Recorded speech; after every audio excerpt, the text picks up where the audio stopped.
এই পৃথিবীতে একটা পুরুষ মানুষের তিনটে শখের নারী থাকে।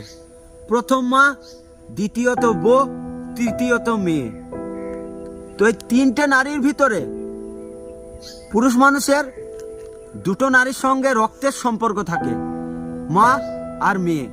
বউয়ের সঙ্গে কোনো রক্তের সম্পর্ক থাকে না, না তাকে চেনা থাকে, না তাকে জানা থাকে, না তার সঙ্গে আগের কোনো সম্পর্ক থাকে, না তার সঙ্গে পূর্বপুরুষের কোনো সম্পর্ক থাকে। অচেনা একটা মানুষ, তাকে তুমি বিয়ে করে ঘরে নিয়ে এসছো, সে তোমার অর্ধাঙ্গিনী অর্থাৎ বউ। কিন্তু তুমি দেখো, তোমার যখন শেষ সময় আসবে না, তুমি যখন পৃথিবী থেকে ছেড়ে চলে যাবে না, তোমার শেষ নিঃশ্বাস অবধি তোমার বউই কিন্তু তোমার পাশে থাকবে। আর দুটো মানুষ থাকলেও তুমি হয়তো ঠিক সময়ে তুমি পাবে না।